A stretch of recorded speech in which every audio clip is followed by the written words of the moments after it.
Hey, good morning, Indiana. Welcome to Who's Left This Week, the unapologetically progressive Sunday morning news show for the Hoosier State. My name is Scott Aaron Rogers, broadcasting live from Bloomington. Another packed show this week as we take a drink from the fire hose. I've got a couple great guests here to join me. I'll introduce them momentarily. First, I do ask if you could please if you find it in your heart to support us at Progressive Indiana Network with a paid subscription. It's only $5 a month or $50 for the whole year to help us bring you programming like this, like Derek Holder's Hold 'em Accountable. We've got Brianna Newhart, the recovered Republican, on board. We're also now carrying the Concerned Clergy podcast from Reverends Tony Alexander and David Green up in Indianapolis. Good stuff from them. We need your help bringing you more quality Indiana progressive content like that. Please give us a follow on social media. Either way, we're at Progressive Indiana Network, spelled out, full name. Most of your social media sites on TikTok and Blue Sky, it is at PIN Indiana. Follow me, Old Scott here at Who's Left. That's HOOS Left on most of your social media sites. All right. Enough of that. Enough of the shameless self-promotion. Not my forte. I like to gab with my friends, and I've got a couple great ones today. First, let's welcome back to the show our good friend Michelle Higgs from Indiana Rural Summit. Michelle, welcome. Hi, everybody. Hey, Scott. Michelle, so much going on. Way Yes. too much again this week. Way too much. Every day it's a new story, and you don't even get a chance to adjust to the previous one. But that's why we do this stuff together, right? It's true. It's true. You know what? Taking this on all the time, we're getting the heart rate up. Probably not great for your health. So maybe Dr. Rob Stone can help us navigate that. Doc, welcome back. Well, I'm glad to be back. And yeah, I hope I can keep up with all the changes that are going on and something useful. Something new all the time, So listen, let's dig in. We've been following this one for the last several weeks. It's been the top story, and we're going to start there again this week in Minnesota with ICE and the Department of Homeland Security and Border Patrol getting up to their shenanigans. So a little bit of good news to start. Last weekend, 5-year-old Liam Ramos, you remember him, the kid in the bunny hat. He and his father had been had been transferred to a family detention facility in Texas. Well, last week they were returned to Minnesota after a judge ordered them released. Now, DHS already filed a motion to expedite deportation on Wednesday, but Friday another judge granted a continuance, postponing the case to a later date. Now, staying on ICE, the U.S. House of Representatives passed a government funding package on it was Tuesday, to end a partial shutdown. The House ended this short 4-day shutdown by passing a package of funding bills which will fund the government until October. It was a weird bipartisan vote with 196 Republicans and 21 Democrats voting for, and 193 Democrats and 21 Republicans voting no. One of the no Republicans was Victoria Spartz. For the right reasons, who knows? But this fight is going to come right back up again. Department of Homeland Security is only funded until the end of this coming week. Democrats are demanding an end to roving raids, no arrests without the judicial warrants, no more masks on the agents, and mandatory use of body cameras. Now, along those lines, Kristi Noem did say on Monday that body cameras are being immediately issued to ICE agents throughout Minneapolis. They not have them before. During the Biden administration, he had ordered all federal law enforcement officers to wear body cameras. With an executive order in 2022, Trump rescinded that order upon taking office. Now, in the good developments category, Tom Homan, Trump's border czar, said on Wednesday that the number of federal agents in Minnesota would be reduced by about 30%. Now, it's from 3,000 to 2,300, meaning there are still more federal agents in the Twin Cities than there are police officers of those towns. However, Governor of Minnesota Tim Walz and the Attorney General Keith Ellison both called it a step in the right direction. Community advocates are calling it a political stunt and an empty PR gesture. And you're seeing little changes, according to residents in Minnesota. They're saying ICE sightings are just as high in the chat forums that the activists are on. Feds raided a Minneapolis apartment building with more than a dozen agents. Wednesday, they were still seen circling elementary schools and posted nearby at dismissal. Earlier in the week, agents drew their weapons and arrested activists who had been following their vehicles. Local school leaders who have spoken out against ICE have been stalked by the feds. So, let's open this thing up here, Michelle. A couple good developments, I guess. Obviously, on the personal level, it's good to see little Liam and his father come home. But on a broader scope, this reduction in force announced by Homan, is it a step in the right direction? Or, as some of these activists say, is this just an empty gesture? I think it's an empty gesture. I think especially one of the things that you don't have in that list is the increase of purchases of empty warehouses across the U.S. to add detention centers, and that is particularly impacting rural. And so I'm following that train of thinking. But I feel like we're in a moment where it is the people rising up, both in mutual aid in these communities where ICE is showing up. We're hearing from in Minneapolis where there are people that are making food deliveries and helping shuttle children back and forth to things. And it's like community is going to be community. But it also is a call for a return to local control on some things. And I feel my biggest worry is that the victory of having little Liam return can give some people a sense of, oh, look, things are going back to, unquote, normal. None of this is normal. And we've seen how this plays out. And again, I keep circling back to there is a ton of money that is being made in our incarceration system. And this is one aspect of it on steroids. And that needs to be absolutely still focused, eyes on that. Doc, we're going to be doing this the shutdown fight again here in a week. It looks like. Yeah. Are Democrats even holding out for enough?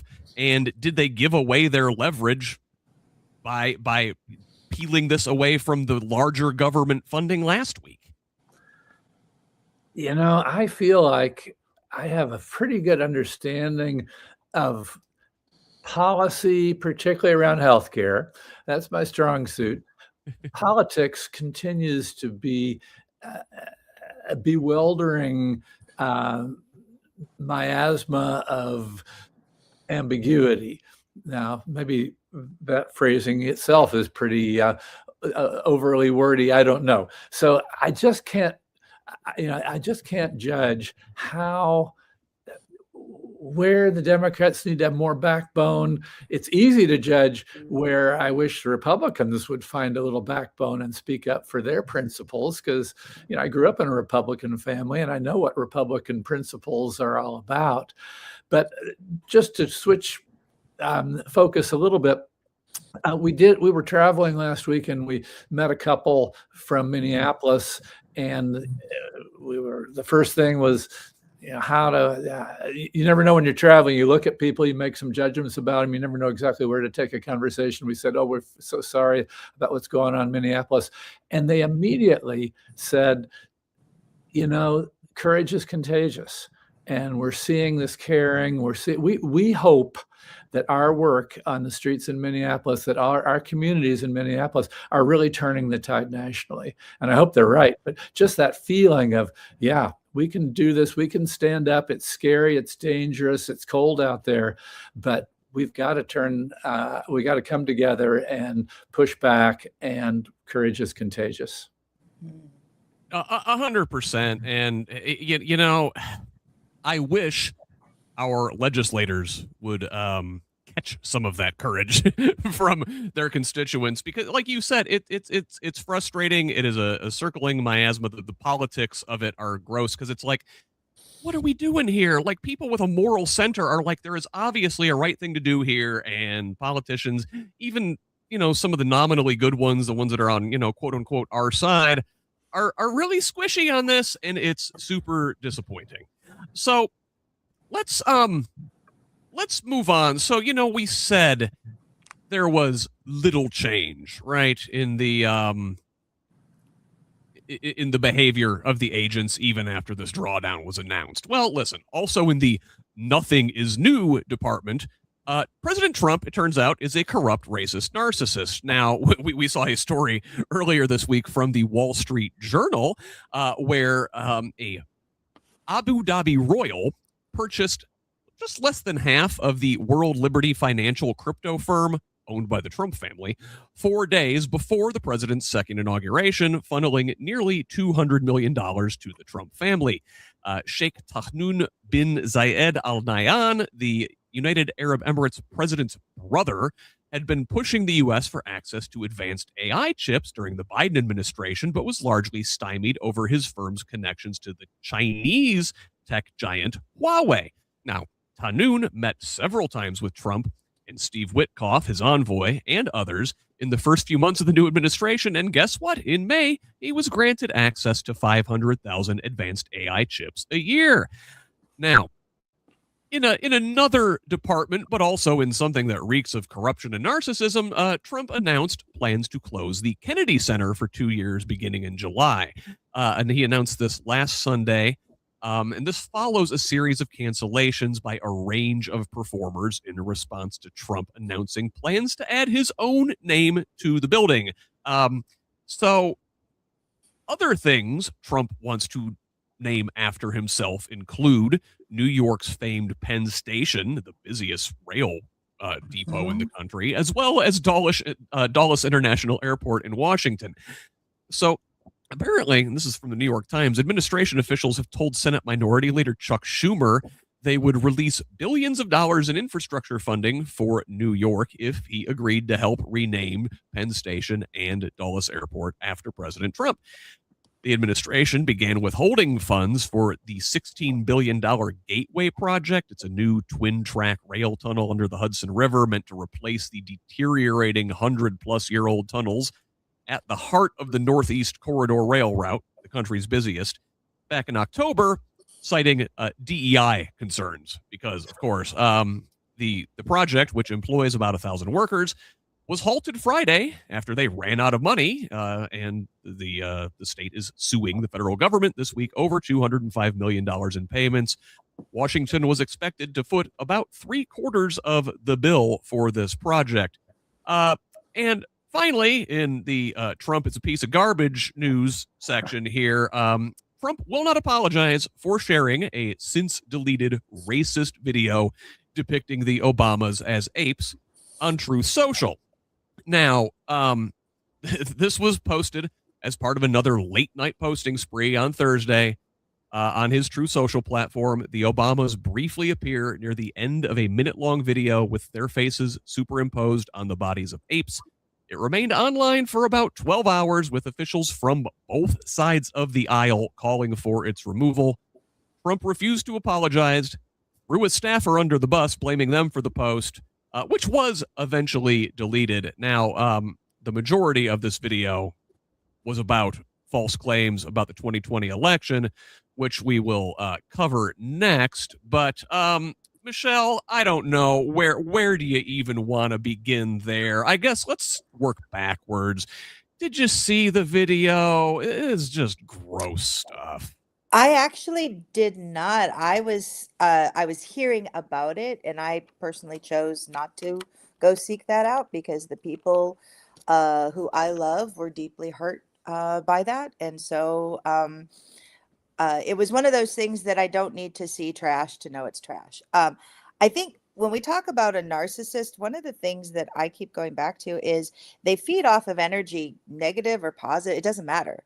And so the more people keep talking about and centering Trump and his behavior, the more that just fuels it. And I feel like the more we can actually focus on the where the rubber meets the road. For example, if people are losing jobs, if they are losing healthcare, let's amplify that story. Let's amplify the impact.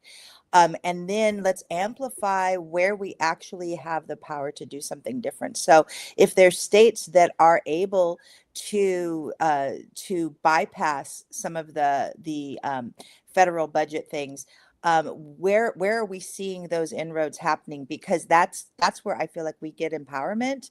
And again, it's that right now we are seeing a shift from the individual to the federal, and we need to have it come back to the states and the individual. And we just need creativity on understanding where those levers are. Doc, one of my favorite authors, Sarah Kendzior, former Hoosier, by the way, she got her master's here at IU, says that Trump covers up corruption with scandal. And I think this thing with the Kennedy Center, with the racist video, with the naming things after himself, like Michelle said, it's a distraction from the real human tragedies. And like the first story in this section, the blatant corruption of having hundreds of $1 million funneled directly to his family from some shady Arab sheikh, that seems to be the real story here. Yeah, it's blinding how many things they throw at us, and all the distractions. It's distractions heaped on distractions. I'm again coming back to my Republican upbringing, because today would be my mother's 103rd birthday, and I remember how she felt when she had she'd done early voting, and she had cast her early vote in the Republican primary some years.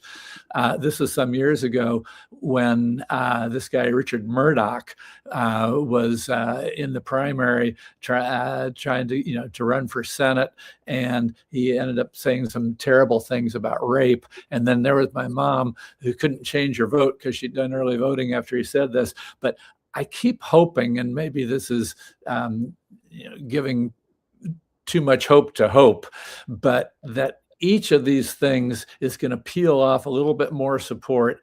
And when are we going to get to the tipping point where enough Republicans wake up and enough Democrats find their courage, and we can get our country back? Well, Doc, it's kind of funny that you mentioned that. Like, obviously, we want people to wake up. We want folks to see the corruption, to see the blatant racism. There was a really good clip where some Republican who had voted for Trump 3 times called into C-SPAN and apologized for having done so. I want to say this was on Friday after the video came out. But my concern, I guess, is it going to matter if these folks wake up and they vote the right way? Because are we going to have free and fair elections in November? Now, I want to move on to that. We tracked last week. So Tulsi Gabbard, the director of national intelligence, was in Atlanta during an FBI raid where agents basically stormed an elections office and took Fulton County's ballots and things from the 2020 election. Now, sources report that Gabbard personally put Trump on the phone the next day with some of the FBI agents who conducted the search. That is highly unusual. She claims her presence at the raid was requested by the president. Trump, on the other hand, passed the buck to Attorney General Pam Bondi, saying she insisted that Tulsi attend the search. In the same interview, Trump also insinuated, quote, international cheating. That was with NBC's Tom Llamas. Now, Gabbard is apparently also running a solo 2020 election inquiry separate from the FBI investigation. This has been focused on potential vulnerabilities in voting machines and potential foreign interference, mirroring a bizarre conspiracy involving Venezuela that Trump lawyers Rudy Giuliani and Sidney Powell perpetuated after the 2020 election. Along those lines, it turns out, and we're just finding this week out from Reuters an exclusive, that last spring, a team from Gabbard's office accessed voting machines in Puerto Rico, investigating the same Venezuela conspiracy and finding, of course, no clear evidence of such. But perhaps most concerning about Gabbard this week is that an intelligence official has accused her of wrongdoing, the disclosure of which would cause, quote, grave damage to national security.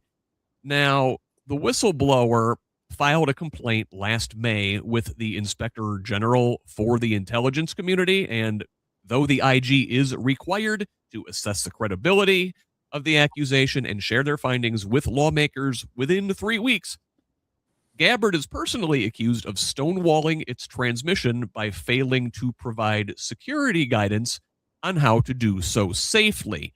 Finally, and only after it was reported in the Wall Street Journal, did a small circle from the so-called Gang of Eight get to read a heavily redacted version of the complaint on a read-to-return basis. Michelle, how do you handle that if the director of national intelligence themselves is a national security concern? Yeah.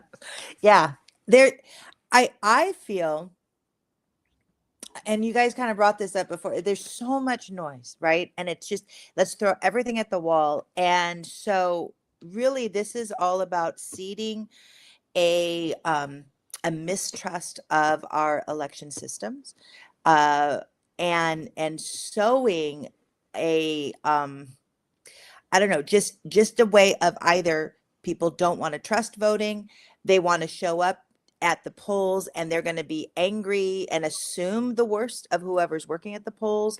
They're going to mistrust the results from an election where we know that the Democrats are going to overperform and do very well in 2026, just by virtue of having more people running for office. We've already seen in the special elections across the state or across the nation what is the shift that's happening. And so I feel like all of this is really the optics to keep a small segment of people in a bubble to go, everything is corrupt in our elections. I also just want to name that, at least for me, our hyper local elections will always be, how do you say it? It's like a 1-to-1. For example, you go and you're voting for a township trustee, and it is at those smaller races that you're seeing a difference in 3 votes and somebody wins, a difference in 20 votes. And so at the very hyper local, our local governments will be operating, per normal. Where I see the biggest questions is at the federal. So this is why we focus on state and local with the Rules Summit. Like, that is our laser focus. And we are going to come back to statewide elections in the back half of the show. A lot of exciting news in that regard. Doc, I don't know. Do you care to speculate wildly about what Tulsi could potentially be up to that is of such grave concern to national security? Well, Tulsi Gabbard, who, as I recall, ran for president not that long ago in the Democratic primary. She dropped out fairly early, but that was in the Democratic primary that she ran for president. So I cannot speculate on what she might be up to, but I do think about this whole election thing. And I think it's one of the most terrifying aspects of the news, of this thing that Gabbard was involved in. Just her presence just makes it all the more bizarre with the Fulton County votes. But I also go back to Trump tends to do what he says he's going to do. The one thing about him that is predictable is that he does tend to do the things that he says he's going to do. And he said way long ago, well, not way long ago in terms of years, but in terms of months and a few years, he said, if you vote for me in this last election, you won't have to vote again. And that was pretty telling I think it's safe to say the Republicans and Trump are going to try to figure out, they are working day and night on how they can be sure to steal as many votes as they can in the midterms. And it's a terrifying prospect. But I am beyond bewildered by this particular thing. But just because I'm bewildered doesn't mean I'm not terrified about this whole Fulton County thing. It's scary, and like Michelle said, it seems like they're seeding the ground to do stuff, very shadily. Gabbard's been tied variously to the Assad regime when they were still a thing in Syria, and of course to the Russians. It seems like Trump would very much like to have his elections go like they do in those countries. And along those lines, of course, this week Trump is threatening a federal election takeover, saying that Republicans should nationalize elections. On Monday, he said, quote, "The Republicans should say, we want to take over. We should take over the voting in at least 15 places. The Republicans ought to nationalize the voting." This during an interview with podcaster turned deputy FBI director turned podcaster Dan Bongino. Now, this mirrors a social media post from last August in which Trump said, quote, "The states are merely an agent of the federal government in counting and tabulating the votes." Now, Senate Majority Leader John Thune pointed to the constitutional requirements that states conduct their own elections in throwing cold water on this thing, saying he's a big believer in decentralizing and distributing power. On the other side of things, however, former Trump advisor and still very close to folks in the White House, Steve Bannon, called for Trump to deploy ICE and military troops to polling sites. On his War Room podcast on Tuesday, he said he wants ICE and the military to, quote, surround the polls in November. Trump said last month that he should have used the National Guard to seize voting machines after the 2020 election, which he had an executive order already drafted up and ready to do. So, the FBI also this week summoned state election officials to a secretive meeting after Trump's threat. In a mass email that went out from DHS, the DOJ, and the FBI, they invited state election officials to a teleconference on February 25th, where they will be briefed on preparations for the midterms. This email was signed by Kelly Hardiman, who identified herself as an FBI election executive, a position that apparently does not exist. Both statewide election official or administrators and former DOJ officials say they've never heard of such a conference call with state officials. Though, we'll talk about this later in the show. Maybe Diego Morales needs to get called into the office to learn a thing or two. Now, all of this comes at the same time when we're seeing states preparing for election malfeasance. In Maryland, the House there passed a gerrymandered 8-0 map. Now it's expected to die in the Senate, where leadership opposes it, but this comes in response to Republicans in places like Texas redrawing their maps in the middle of the census cycle to game the system and secure, theoretically, more Republican seats in Congress. Virginia Democrats are doing the same thing. They proposed a potential 10-1 congressional map for the 26 midterms.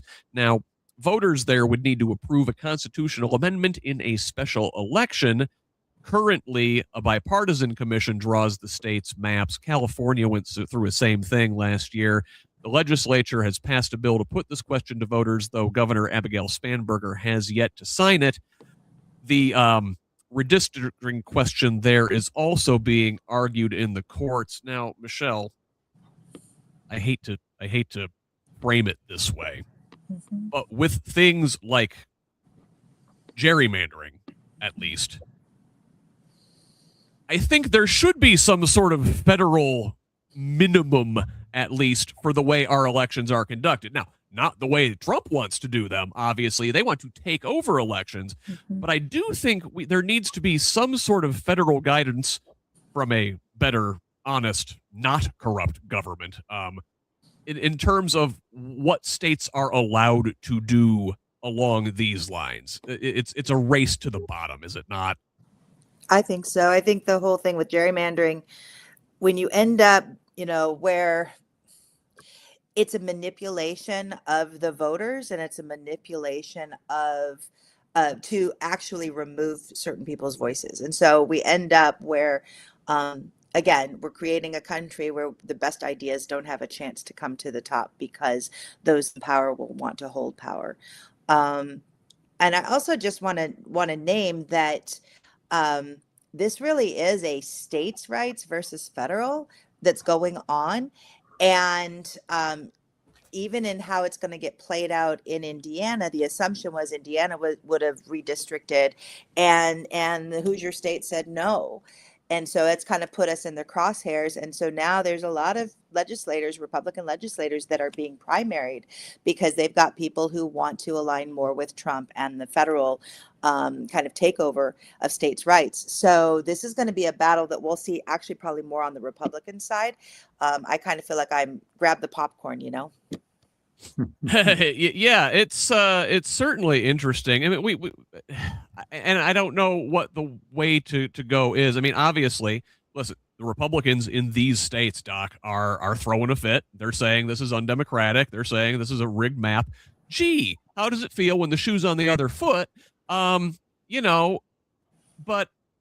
only one party has proposed legislation at the federal level over the last couple of years that would ban gerrymandering, right? So, yeah, the gerrymandering thing is really interesting. I happened to notice that a guy named Tim Swarens wrote a piece in the Indy Star in the last few days, and some people may remember that he was the editor of the Indianapolis Star years ago before the Star was bought up by USA Today.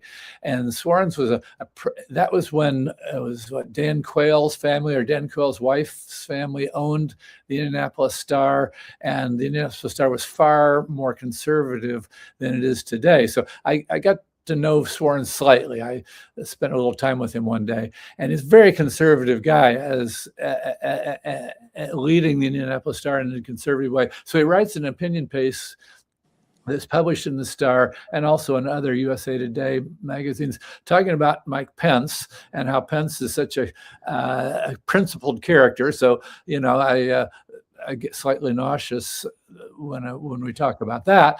But he also wrote very favorably about Indiana having rejected redistricting. And so it's interesting, that's kind of becoming, so he's coming from a conservative Republican standpoint, and it's becoming, acceptable to say that we didn't do the redistricting, and that was really principled and really good. Now, I completely get it that I wish we had federal guidelines that were better. That mostly has been done really by the courts than legislation, about redistricting. But then, so I come back to this thing about the politics of it. I hate to see Virginia saying we're gonna get rid of our bipartisan committee to redistrict in order to do this thing. But then I think these are dangerous times, and so dangerous times require extreme measures sometimes. Yeah, I mean, Michelle, you can't blame them, right? Like, I mean, I supported California doing what they're doing. I mean, you can't unilaterally surrender when the other side is threatening, is number one, stealing seats through their own gamesmanship, but then also threatening to put troops on the streets around election sites.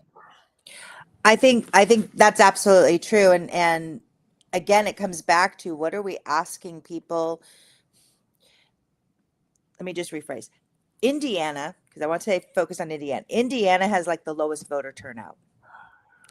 So the fact that we are embroiled in a conversation about we've got to protect election integrity and all of that, as though we have an overwhelming abundance of invisible, imaginary people voting. We can't get real people to vote. And I think that needs to be kind of focused on, and that all of this is a rhetoric to foment, again, distrust of an election system, distrust of our whole form of government. And I actually hear more and more people on the far right every day willing to give up one more right to protect the Trump regime. And at what point do people realize it's like, we have a democracy, we have representative government, and I think people need to step up and realize that if your representatives are not representing you, you've got to get involved. And the more that we get involved, and the more that we can actually name the things that, you know what, that is blanketly not true. My hope is that we do not have National Guards around our voting areas. I have been in so many counties where they do elections very well. Very, very well. And I think we need to start amplifying what is being done right, because the narrative that's happening is such a focus on what is being done wrong in other places, that our job in Indiana is to turn out voters this election cycle. That is our job. Yeah, well, Doc, there seems to be a certain thing in common of the places that Trump accuses of running their elections badly. Gee, what could it be? Oh, they're all cities with a large number of minorities. Yep. And Michelle, I just want to say that was a great statement you just made. And the idea that we can't get real people to vote, and I love that phrase. But Scott, yeah, I mean, it is a horrible image to think about, armed thugs lurking around voting areas, and how that something like this might happen, because it is going to tremendously suppress people's votes, and particularly the people who are most afraid that they're going to somehow get picked up, going to get harassed. It's terrifying. I keep using the word terrifying a lot today. It certainly is. It certainly is. So I guess I want to change direction a little bit. Now this is another one we've been following for months and months and months, and kind of back to the covering up corruption with scandal. Here's a scandal for you, perhaps the biggest one in the country's history. So, we know last week the Department of Justice released some 3 million pages of documents related to the late convicted pedophile and sex trafficker Jeffrey Epstein, right? Now, the New York Times found more than 38,000 references to Donald Trump in that tranche of files, which, according to Lad Bible, is actually more than twice as many times as the name Harry appears in the entire series of Harry Potter books. That's what you call a main character. Now, despite that, Deputy AG Todd Blanche says the review is over and there will be no further investigation. Democrats are vowing to fight this. Again, contrary to a law passed in November, overwhelmingly in the House and the Senate, and signed by President Trump, which called for the release of all relevant Epstein materials. Only half of the approximately 6 million pages of documents have been released, and those that have been released are covered in more than 10,000 redactions. Said redactions seem to be incomplete or haphazard, with the names of potential co-conspirators blacked out, while information identifying survivors was publicly available, at least until lawyers representing more than 200 victims filed suit in federal court. Maryland Representative Jamie Raskin said, quote, "We are witnessing a full-blown cover-up," while Epstein Files Transparency Act co-author Ro Khanna called this one of the largest scandals in our country's history. Now, about those redactions, so the Justice Department will allow lawmakers to see unredacted versions of these files beginning Monday, when members of Congress, without their staffers, will be able to review the unredacted files on computers at the DOJ, where they may take notes. They may not make copies, either physical or electronic. Okay, but that's still only half the files. Now, who were these other men? Who are these names who have been redacted? Well, Julie K. Brown, who has been all over this story at the Miami Herald, she is perhaps the preeminent journalist covering the Epstein scandal,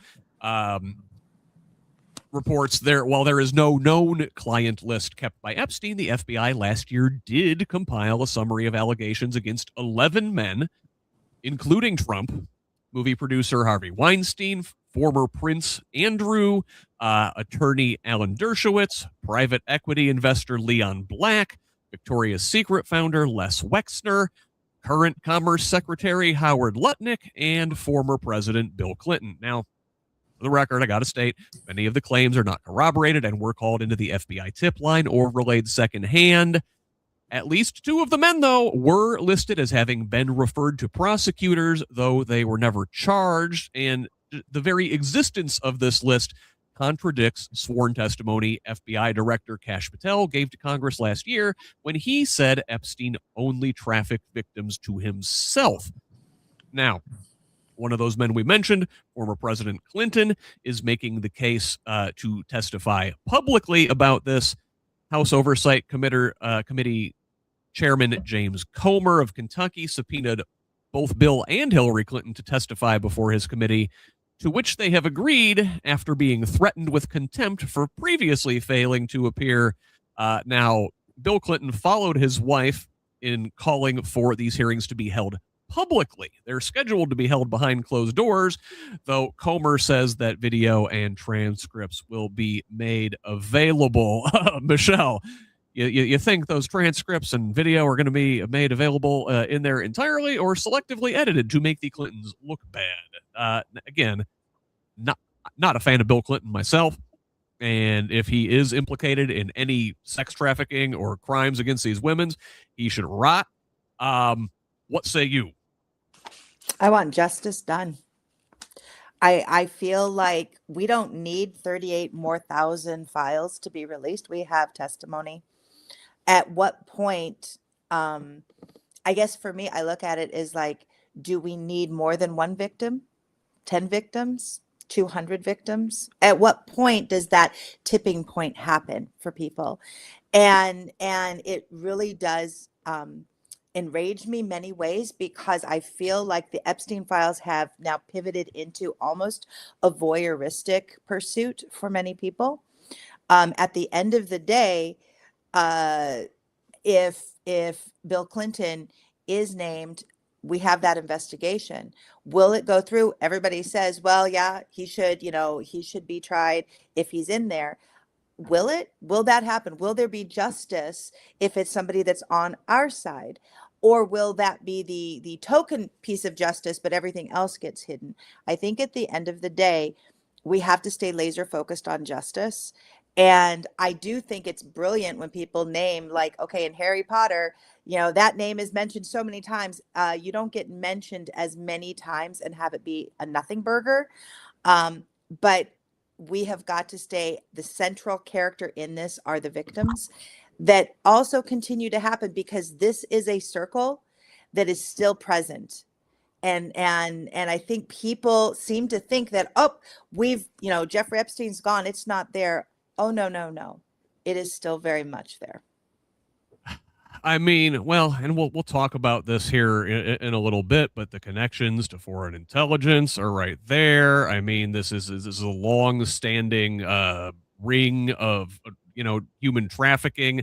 Ghislaine Maxwell, Epstein's partner, and the only person who seems to be suffering any consequences, even though she got moved to a sweet club fed situation in Texas. Her father, notorious international double, triple agent spy, Robert Maxwell. He himself died under mysterious circumstances, has a lot of connections to foreign intelligence and Russia and Israel and the UK. It's a big club, Doc, and you ain't in it. Well, I have actually cleverly avoided using my influence with the administration and the Supreme Court and everybody. Luckily, my name has been always redacted from all the files, so I've been good at that. But seriously, I love the fact that John Ossoff, who's running for re-election in Georgia for the Senate, is using this term now called the Epstein class are the rulers of America.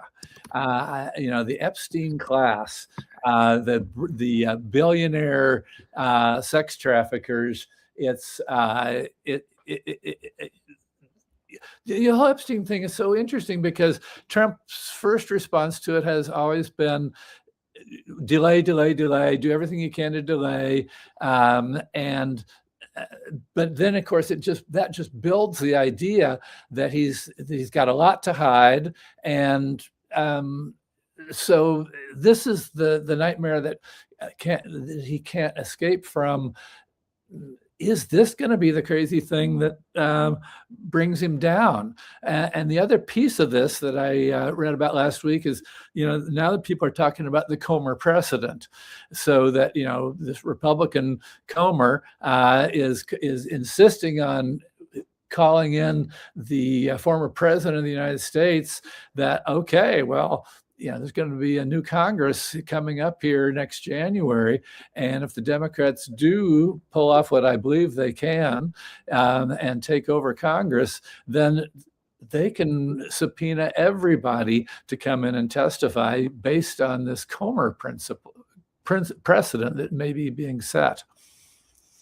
Well, again, if we have the free and fair elections based on our last stories, but, Michelle's mentioned in the chat, and I want to get this on the record because it's fun to talk about, that, look, just having your name mentioned in the Epstein files isn't in and of itself necessarily an indication that you committed any wrongdoing. For example, Bernie Sanders is mentioned in the Epstein files, and he comes out of it smelling like a rose because Larry Summers was complaining to Epstein that his kids were a little bit too into Bernie.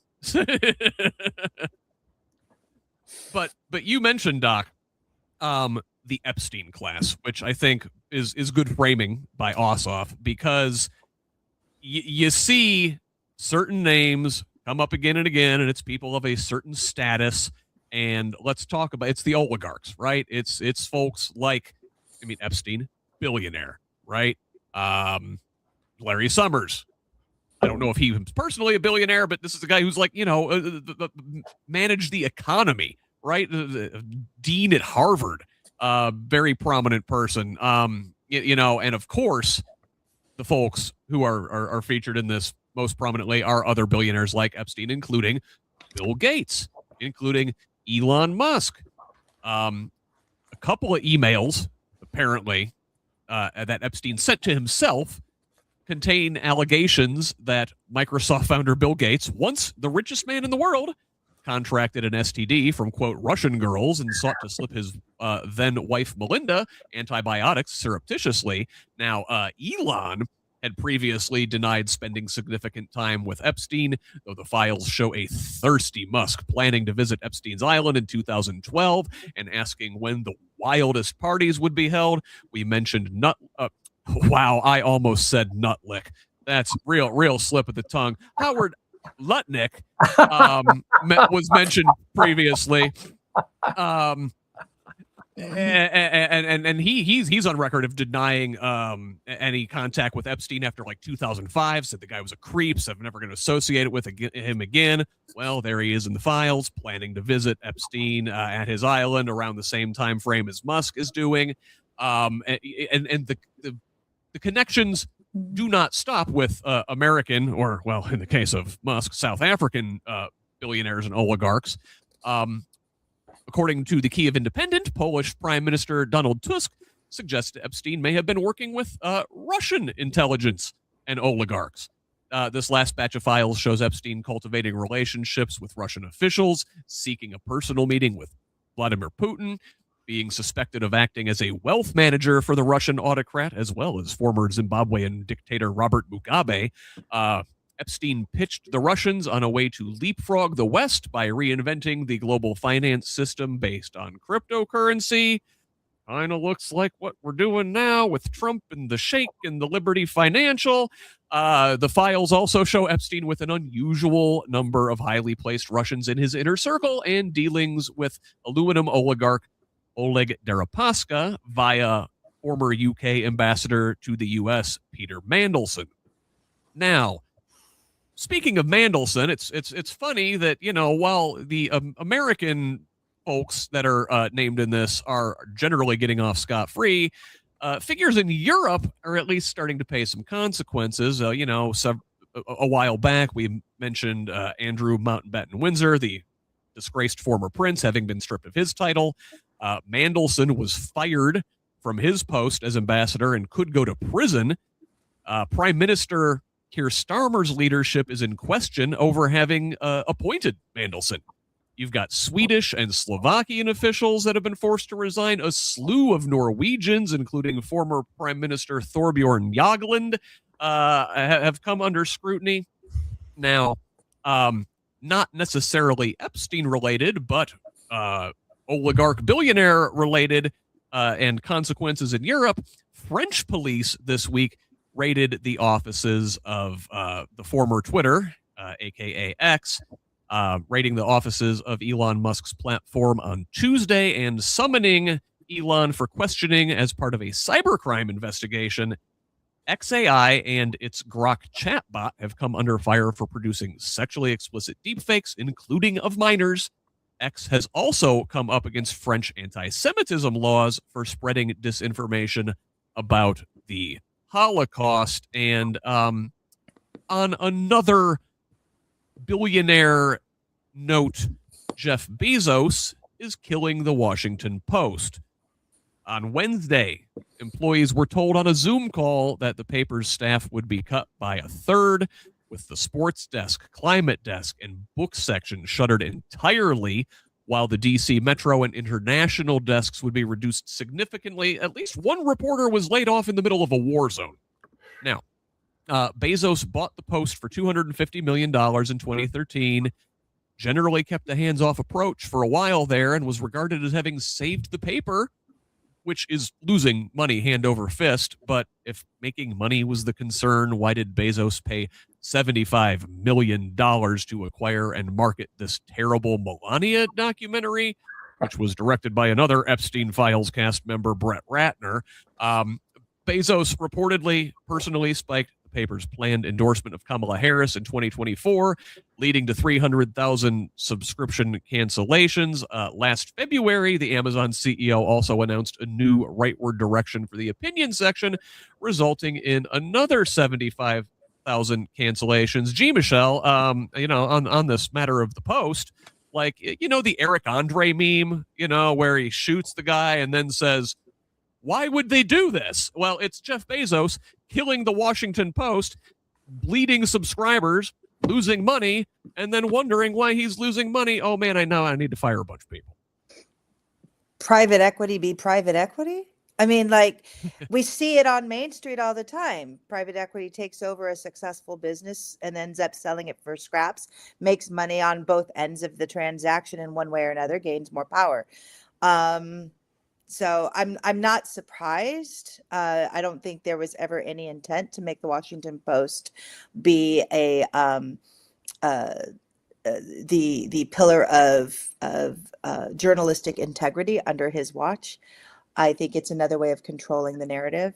But I will say, when it comes to the oligarchs and all that, we are still, we talk about this all the time in organizing. Power is organized money and organized people. And right now, we are witnessing the power of organized money, probably like never before. Where, this is where I love listening to historians, because they are going to connect the dots. Throughout history, we have always had the organized money, and to a certain extent, organized people through military and industry consolidate power. What we are championing is the rise of organized people at the grassroots level all the way up. And again, we're starting to see that happen with boycotting of industry, with censure of elected officials, and so to me, that gives me hope. Is how are we seeing organized people rise up? We need to be amplifying those stories. Again, the oligarchs, there are no guardrails for them. And you don't get to be a billionaire because you practice self-restraint. So everything that they are doing is a consolidation and a consuming.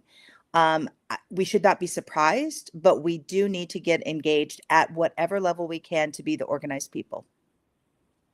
Doc, what do you make of Europe handling this better than us? Is it their, Michelle talked about listening to the historians. Is it their long history of oligarchs, kings, aristocrats, organized wealth, running things, and that maybe they understand the consequences of that better? That's a really interesting question, because the Europeans, when I was fairly young, I ended up going to Europe because I had cousins who lived in England, and spent a little bit of time in France. And this was in the 1960s, and there was still so much visible destruction from World War II. That you could just see, which I'd never seen in the United States. So the Europeans, the generations of people in Europe have a much clearer sense of the problems of countries run amok because leadership goes in the wrong direction, or kings or Führers or whoever. But on the other hand, they've also got this sense of we're stronger together than we are apart. And they put together, there's NATO, which is one story, but the European Common Market. So I've got a lot of respect for how the Europeans are trying to come to grips with this. They've also pushed back, antitrust in the European Union against the big against Google in particular. So, I don't know that they're exactly how many lessons there are for us to specifically apply, but it is inspiring how in some ways they're trying to do the right thing, and they're watching in terror. Here I am with the word terror again. The United States is coming apart, but we're still seeing that in the stuff we see out of the Italian, from the Olympics, that people are booing the U.S. government, but still cheering the American athletes and people. Yeah, it's funny. Well, you wouldn't know they were booing if you watched it on NBC here. Apparently, they throttled that. They didn't want the folks to see that that J.D. Vance was getting a round, of the Bronx cheer, right? Like and which is again, right? That's the corporations, that's the billionaires, that's the oligarchs. That's why we need things like independent media ventures like this one. Hit that subscribe button. Hit us up with the paid subscription if you can. Anyway, Scott, let me just correct you for a second. Please.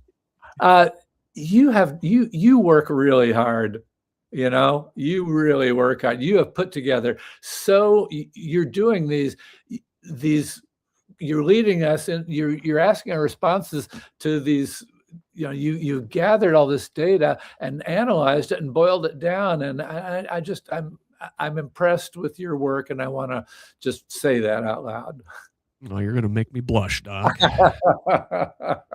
So hey, we're coming up on an hour here, and look at us, we're running on time today. So hey, good job, team. Let's hear it for ourselves, because normally I'm about 10 minutes behind at this point in the show, and that's good because we actually have a lot of Indiana news to talk about this week. But let's start at the crossroads of Indiana news and national news. So, we were just talking about the Epstein files. Well, there's a couple Indiana connections in here. Hoosier Lemon mentions in our chat over at progressiveindiana.net that Evan Bayh is in the Epstein files, not necessarily because he did anything wrong, but boy, he's been working for Apollo Global Management as a senior advisor for the last 15 years. Who's the head of Apollo Global Management? Well, it used to be Leon Black, one of those 11 people in the files, precisely. And that doesn't even get into Mark Rowan, one of the other principals at Apollo, and his involvement in shady things. We talked about that a couple weeks ago, and we'll continue to. Now, also, turns out the Epstein files contain a couple of emails from researchers at IU's Kinsey Institute. The current head of the institute, Justin Garcia, sent a single email to Epstein in 2012 while reaching out to agencies and foundations for funding. Epstein was a known supporter of scientific research. Garcia says he only learned of Epstein's criminal history later. Now, another Kinsey researcher, anthropologist Helen Fisher, met with Epstein at least 3 times, including a dinner with Woody Allen and a lunch with former Obama White House counsel Kathy Rumler and potentially former Israeli Prime Minister Ehud Barak. Didn't even talk about the various other international stories this week and Epstein's connection to Barak. But Fisher was a courtesy appointment at Kinsey, meaning she was not a salaried IU employee. She passed away in 2024. Inevitably, these passing mentions of Kinsey in the Epstein files, you see Republicans already teeing up to use this to further attack the controversial Sex Research Institute. Indiana Republicans are also up to their own shady business, partnering with Charlie Kirk's Turning Point USA to expand the presence in Indiana schools. In a interview with Fox News on Wednesday, Kirk's widow Erica said Indiana would join a list of red states that have partnerships with Turning Point, the Christian nationalist grooming organization. This during a Fox News interview. Indiana has 38 collegiate and 64 high school chapters already. Now, state promotion of this organization would certainly run into First Amendment concerns. At least I think so. Students are already allowed to start chapters. Schools would not be mandated to create new ones and are already prohibited from discriminating against student clubs based on viewpoint. Turning Point USA and their high school arm, Club America, have had a hard time obtaining faculty sponsors and overcoming student disapproval. Now, speaking of students in Indiana high schools, lots of protests this week. Indianapolis, in Michiana, in Fort Wayne, in Lafayette, down in southern Indiana, across the river from Louisville, up in the Northwest Indiana region. I've got stories in our show notes, which will be available on Progressive Indiana Network from throughout the state. Now, Indiana lawmakers have obviously, predictably come down and pick sides on this, with Lieutenant Governor Micah Beckwith going to Twitter to complain, which he does frequently, this time about these protests, while Congressman Andre Carson touted the students' right to engage in political dissent. Another story about the congressman, which I wanted to highlight this week in the Indy Star. Apparently his office helped a Haitian-born U.S. citizen with an ordeal procuring paperwork from their native Haiti.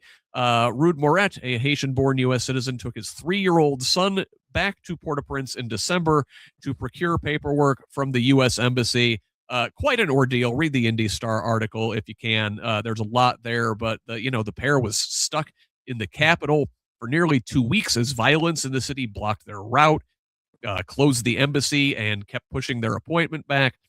The Star profiles how the representative's office helped the family navigate the situation. Michelle, I don't know what their catches your eye at the crossroads of Indiana and national? I think what I'm actually watching closely is what legislation will come forward to prevent student First Amendment rights.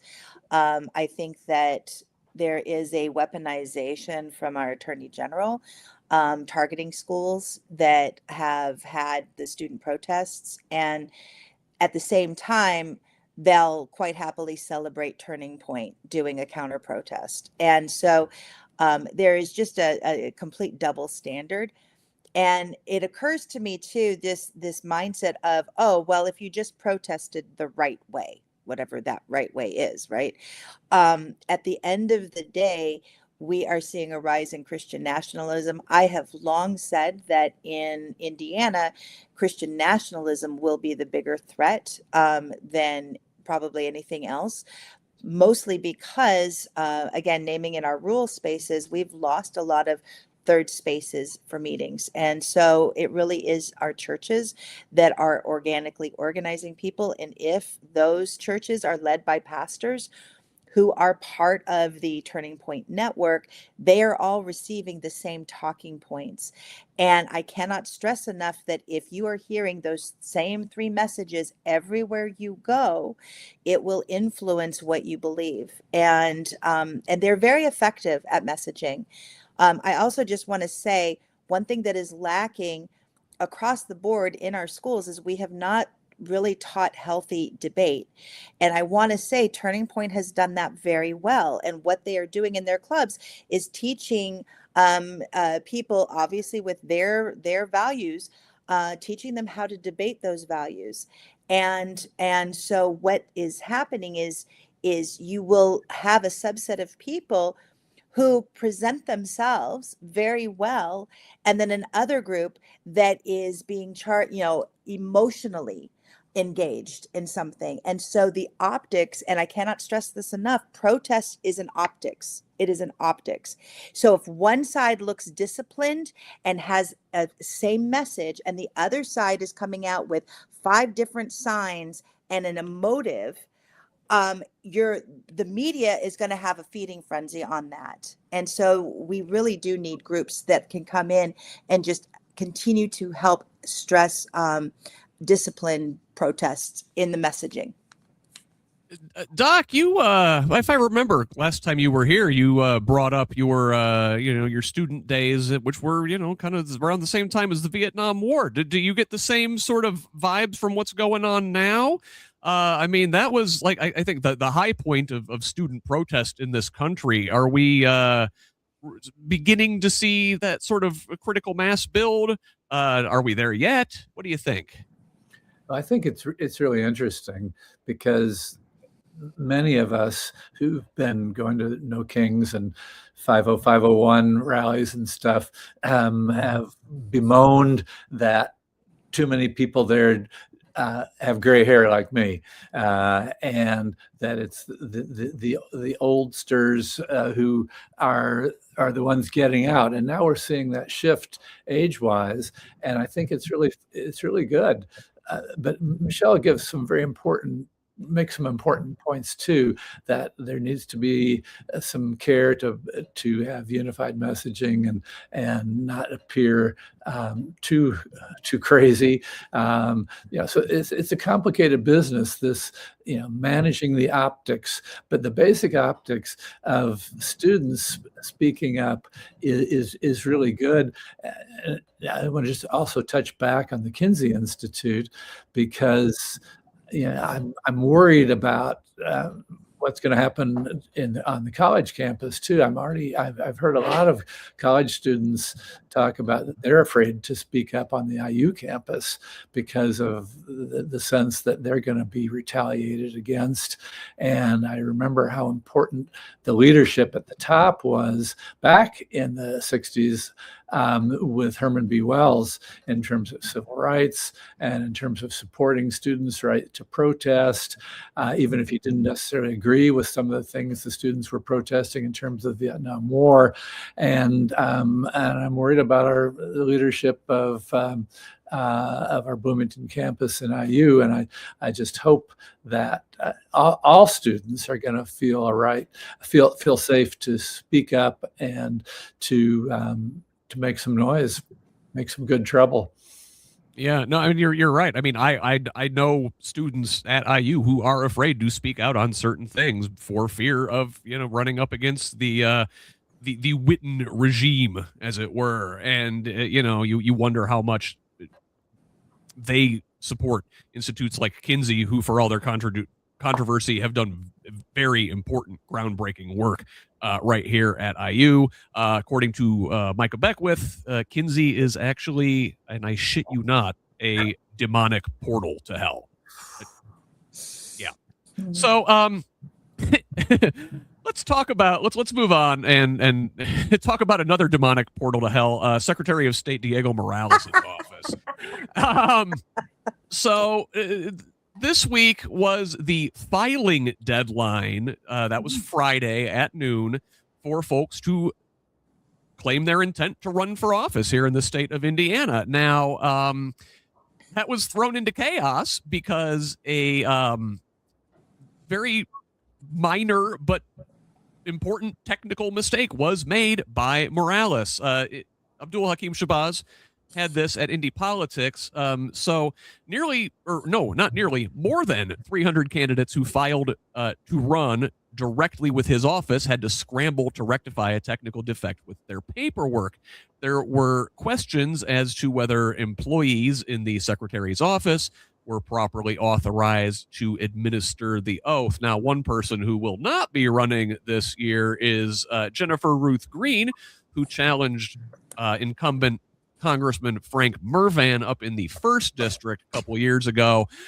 She blamed the State House Republicans for failing to pass the gerrymandered maps during December's special session. So, if you can't rig the map for me, it's too difficult. I'm not even going to bother.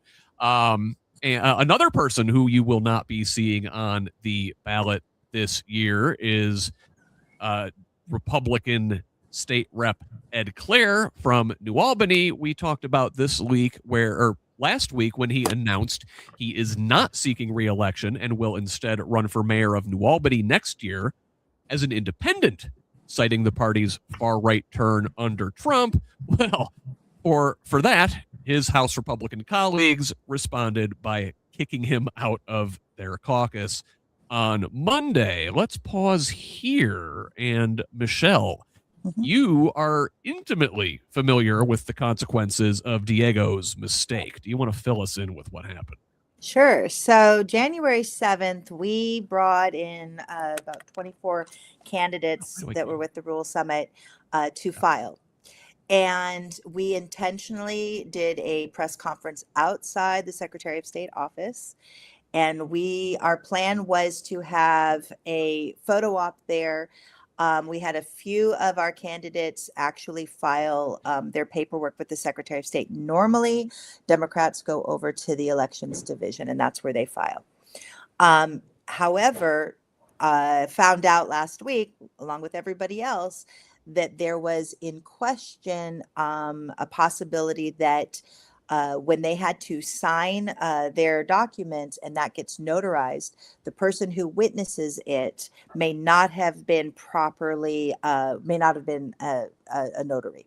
And so I had to scramble and contact the handful of our candidates that had filed and have them go back to the State House and go to the Election Division to file again. So it's an administrative issue that was an inconvenience. But again, when you are organizing rural candidates for whom just stepping out to do this can feel intimidating and overwhelming, not to mention the 2 or 3 hour drive that some people have to make to say, oh, and you have to go back because the Secretary of State's office didn't do something right.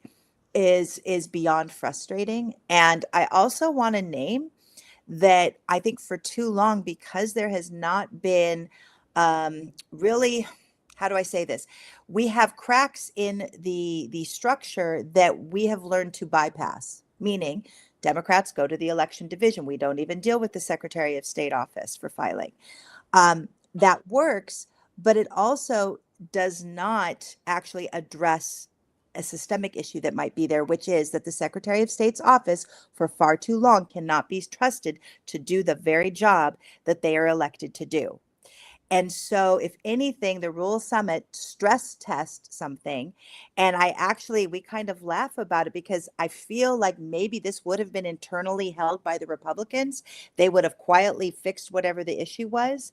But because, like Scooby-Doo, those damn kids showed up, it ended up becoming a bigger issue than what they probably hoped it would have been. Doc, does this sound like malice or incompetence? Maybe equal parts of both. Morales is certainly capable of both. And so I don't know, but Michelle, I'm just so impressed about the work you are doing, and I'd missed this complete story until I looked at the notes that you sent out before the show, and so it is these creative ways to make points and demonstrate the truth. This is really important work that you all are doing. And also, I want to stop and talk about Ed Clear a little bit. He's an amazing man who, from the southern part of the state. And when way back in 2012, when our group, Medicare for All Indiana, was heavily involved in the coalition trying to build support for the state to move to accept the Medicaid expansion. Remember that Medicaid expansion was part of the Affordable Care Act. Essentially all red states across the country, including Governor Pence, announced that they would not do anything that would in any way cooperate with the dreaded Obamacare, and they would not expand Medicaid, but with key help from Ed Clear on the Republican side, and a lot of work from our coalition and a lot of work with the Indiana Hospital Association. We got the Medicaid expansion, although we called it HIP 2.0. It was never called Medicaid expansion. It was called recreating Medicaid. But anyway, it was a tremendous victory. There was a lot of citizen coalition building. We took 10,000 signatures, talk about, some optics. We took a stack of 10,000 petitions and put them on Pence's desk, and there was some pretty good publicity. And I hammed it up a little bit by wearing my white coat, my doctor coat. But do what you got to do. Yeah, you got to do what you got to do. But it was a heartening thing, because even on the Democratic side, people were saying, "Oh, we'll never get the Medicaid expansion," and we did it. So, and Ed Clear played a big role in that. So, I really want to shout out to Ed Clear. He has done great work within the Republican Party in Indiana for a long time, and I guess maybe he's earned a break. Yeah, it's good to see there's still some good ones out there. And again, Claire's probably somebody who we're going to disagree with on a whole lot of things. But at least, the man has a spine, real profiles and courage there versus Michelle, if you want to compare Claire to Jennifer Ruth Green and her profile in cowardice. Yeah, agreed.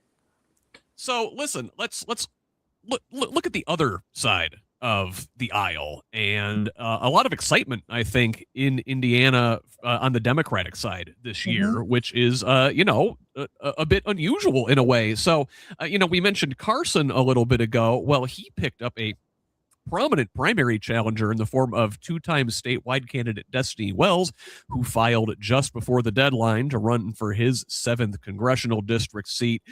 Carson was already getting a bit of a push from another candidate, George Hornado. So that makes this at least a three-way race. There may be other candidates involved, but that's three folks who are going to be well-funded and relatively prominent. Briefly going back to the Republicans, 5 of the GOP senators who voted against redistricting also find themselves with primary challengers.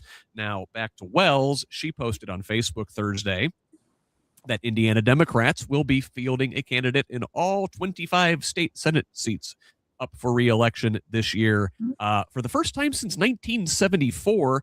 And additionally, on the House side, Democrats are running in 90-plus state House races this year, up significantly from recent cycles. And Michelle, again, a lot of those state House seats, those are folks affiliated with the Indiana Rural Summit.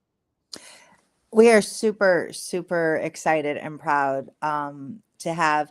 When I last looked, I think it was 91 House seats, and we know of at least one more that's coming. And then there's a very, very good chance that they'll caucus in the remaining.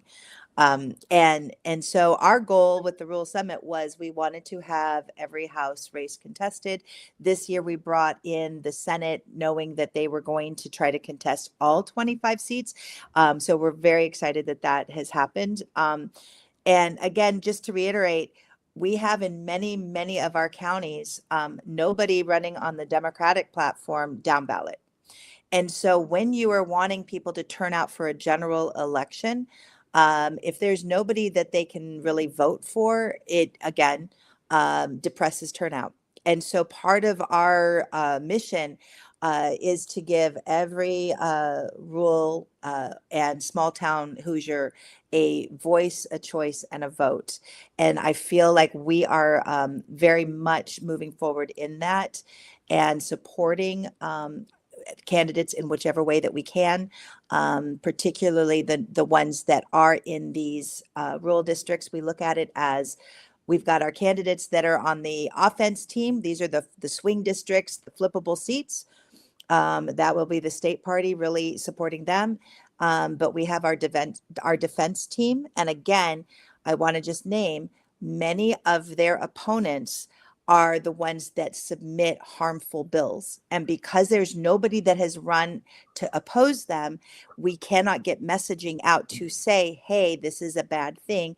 Therefore, their constituents never call to say, vote yes or no. And they hide behind that. They're able to honestly say, well, none of my constituents have called to say this is a bad bill. Well, that's our job. We're trying to get the message out and mobilize constituents to hold their electeds accountable and then vote in somebody different. Doc, what do you make of Ms. Wells jumping into that race for Congressman Carson's seat? He's been there since, I want to say like 2008 or so. It's been a hot minute. I spoke with Mr. Hornado last year around this time. He's a figure who gets a lot of pushback on the left for various reasons. Now, that was already a contested race. Now we've got a three-way race.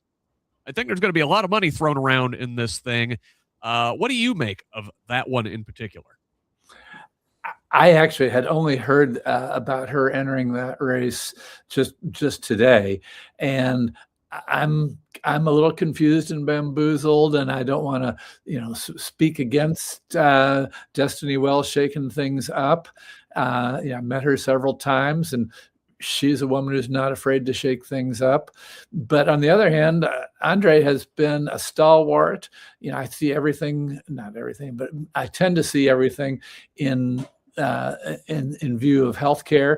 And Andre has been a longtime supporter of Medicare for All and that kind of universal healthcare reform that I support. And his predecessor, his grandmother, Julia Carson, she was a longtime supporter of Medicare for All. So, I I really like Andre, but it never hurts to shake anybody up a little bit. I will say this. So I mean the primary criticism, and you're absolutely right. Congressman Carson's voting record, at least for me, spectacular. Yeah. His ability to turn out Marion County, not so great. That needs to be the especially in big statewide races. We need Marion County to turn out. Marion County Democratic Party is a goddamn dumpster fire. So I don't know, and I think that was Mr. Hornado's primary concern, and I think Destiny Wells is sort of echoing that same concern, and she says she's got a plan to turn out Marion County. Michelle, I want to get your thoughts on this one too. Again, voter turnout is voter turnout is voter turnout, and I feel like there's sometimes where I struggle with primaries for the Democratic Party simply because we oftentimes lack the power to really be able to hold that well. However, in the case of Marion County, all three bring in a completely different voter block, right? And so together, I feel like it creates the energy, the conversation, the accountability, all of that if they do it well. And at the end of the day, this is about having the best candidate, the best platform moving forward that will win in the general election. And I think anytime we have a situation that is engaging new voters and and voters who may be brand new to register or the ones that have been disengaged, we will win if they get involved. So beyond that, I don't live in Marion County. I often say, it's not my what do they say? The term is not my circus, not my monkeys, right? I got enough to deal with trying to get rural voters to turn out. So, but we need Marion County, and I cannot stress that enough. If Marion County shows up, and I also want to just use this moment to plug a shared thing that we're dealing with, Marion County and rural, is data centers. And so when we talk about that, find the issues that align. It could be healthcare deserts. It could be housing concerns. Whatever those issues are, when we can start to align across those issues, bridging that urban rural, and then connecting how is federal impacting the state, impacting the local, all the better. So I'm looking forward to hearing their debates because they will be able to bring in some of those, connect those dots for voters that may not be in other spaces. Yeah, that's called foreshadowing. We're going to talk about data centers in Indianapolis here just a little bit. But Michelle, I did want to mention one more thing. Some of these races, we had the filing deadline. There's actually, for the handful of Democratic state house races, there's actually a bunch that have contested primaries. Yeah. The folks that lose those primaries, maybe they want to scatter to some of those down ballot races that you mentioned that, for as much as we highlighted the increase in participation and having all the Senate races filled and having all these, 90 plus House races going contested, there are still, a lot of empty spots on ballots lower down. So maybe these folks can jump into those. I want to say it's like a July 4 deadline, maybe, for folks to be caucused in. Yeah. I honestly can't not remember the exact date, but I do want to name too. So when the Indiana Rural Summit formed in 2024, we formed after the primary. So this is the first time that we've actually ever had candidates, and we have several in the Rural Summit that they're primarying each other. And our philosophy is we are there to support candidates across the board. If a candidate is in a primaried race, then we don't endorse them before the primary election, but we are supporting them both in their running for office and if their values and their platform aligns with ours around rural and small town, then we will definitely be amplifying that. At the same time, I am a firm believer that if you are in a primaried race, use that strategically to turnout base and to realize and make a plan. Like if you're doing town halls, use those to debate one another, so that you're conserving your resources, and because your primary is Democrats. That's who you're talking to. So the ways of bringing those Democrats in and having those conversations, and realizing everybody's got a different view and a different priority, but we've got to get these conversations happening in a strategic way, and then do not do the churn and burn. Don't run for office and then disappear afterwards. Plug in. We have candidates that have already made an agreement between them that the one that wins, the other will support, and vice versa.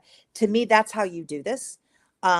Or you have a plan to run and get caucused into another role, but do not disappear. Yeah, absolutely. So let's and just for the record, if these candidates would love to engage in some sort of virtual debate, perhaps on the Progressive Indiana Network, we would love to have you. Now, speaking of things on the Progressive Indiana Network, I am going to be back this afternoon at 2:00 with Katie Rector from Mad Voters to talk about legislation that's been moving this week at the Indiana State House. What's passed, what's out of committee, what's going to the full floor, what has died. We're going to be talking about that at 2:00 on very many of these same here channels. Now, but let's talk about the legislation just a little bit here, though, amongst ourselves. A couple things I did want to point out. So, from the Indiana Capitol Chronicle, this revamped immigration crackdown proposed by Liz Brown has passed out of committee. She is running to her right, trying to fend off challengers of her own, come under fire from Jim Banks and Todd Rokita for not being far right enough. Also, the House is pushing board consolidations, and there are lawsuit limits in the Senate. Opponents of these two separate measures raise concern over the cultural commissions, and there was a bill in the Senate that had to do with frivolous lawsuits, let's say. So maybe Katie and I will talk about those. Additionally, one thing Katie and I have been talking about is this bill proposing that the 10 Commandments be posted in schools all across the state. Well, that bill is dead. Thank goodness. Other bills that have died this week include a social media limits for teens, a bill to regulate cannabis, and also the one proposed by Mitch Gore that would ban state officials from purchasing luxury vehicles on the state dime. That bill unfortunately died. One that I did want to highlight here, since I've got you, Michelle, because I know you've been following this one, had to do with agricultural or rural development. Now, this bill is reportedly on the verge of being dead. It passed the House a few days ago, was set to be heard in the Senate, but it may not last long there. Critics pointed to the language in this bill that limited public input and local government control on agricultural land development. You know, the kinds of things people wanted to put in there, things like solar farms, things like data centers, which you mentioned previously. Michelle, what do you know about that bill, and can you tell me more? Is it dead, or is this thing gonna exist with some sort of zombie legislation or language? That's another thing Katie and I have talked about before. Sometimes when these bills are dead, they're not really dead.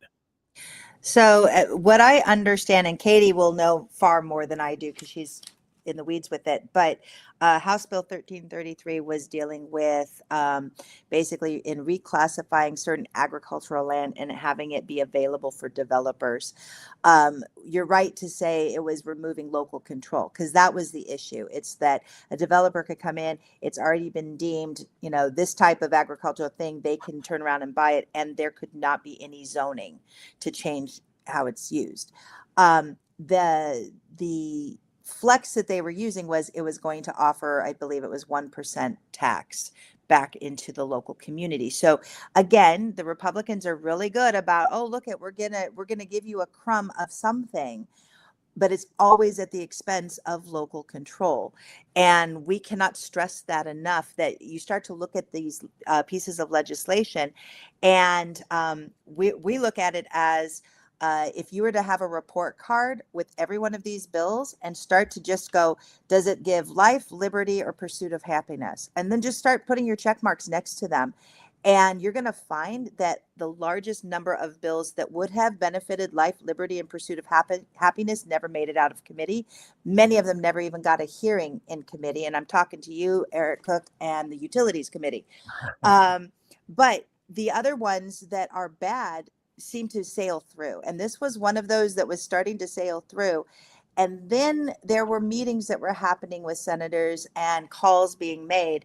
And it looks like it is the Senate that is stopping it and going, again, back to local control.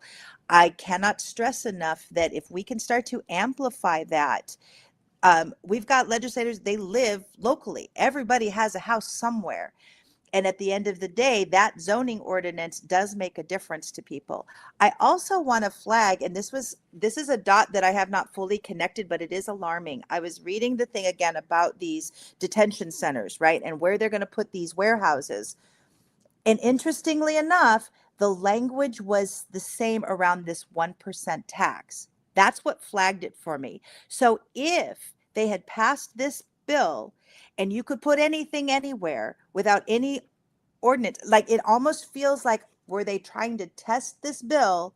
We are thinking data center, oil refinery, as Representative Matt Pierce said, but what if it meant detention center?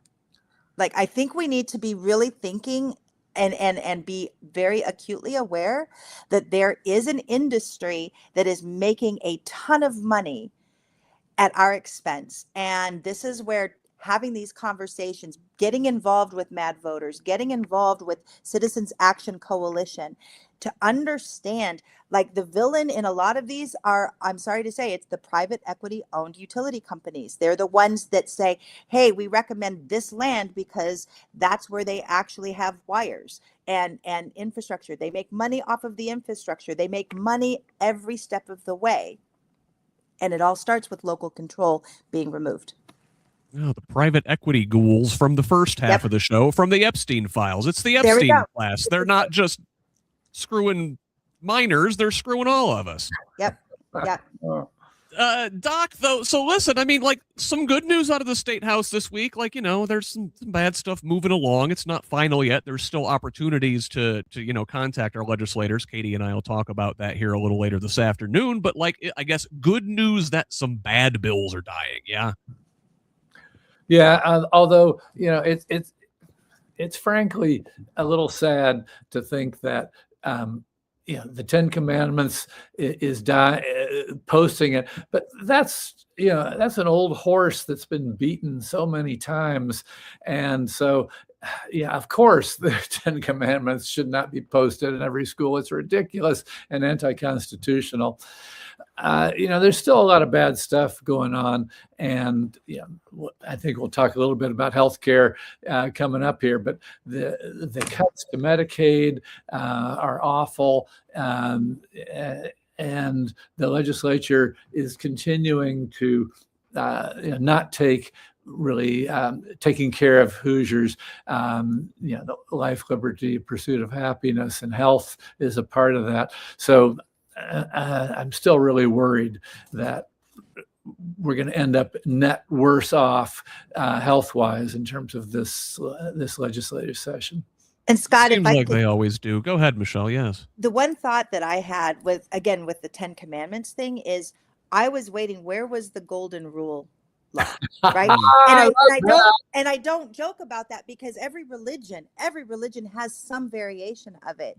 And so there's a part of me that I'm like, we need to think defensively, because if you actually propose a golden rule and then they turn around and vote no on it, now you actually are having the conversation that needs to be had.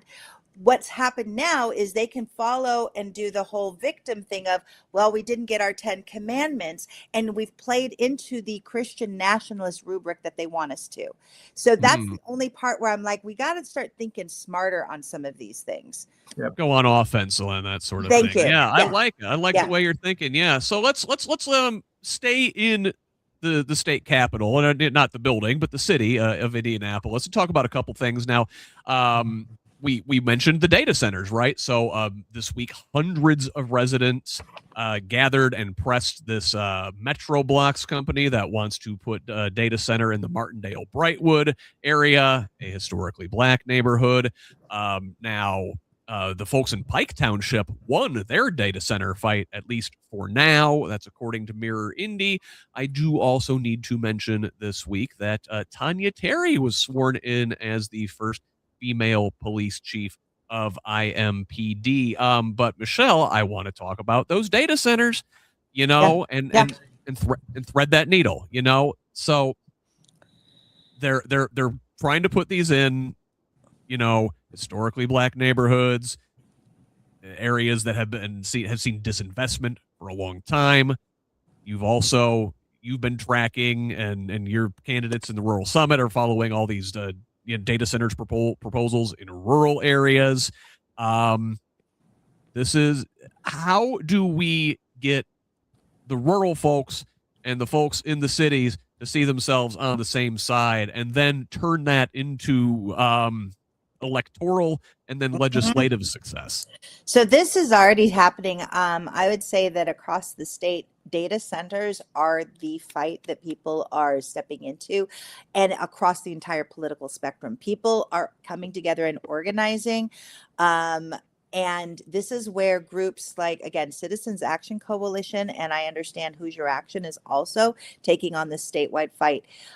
So this is great, because in both of those cases, these are nonpartisan organizations that are about mobilizing people, training local leaders, and really giving them the tools to advocate for themselves. This is one of those moments where it's like, if it's not, it couldn't be about us without us, right?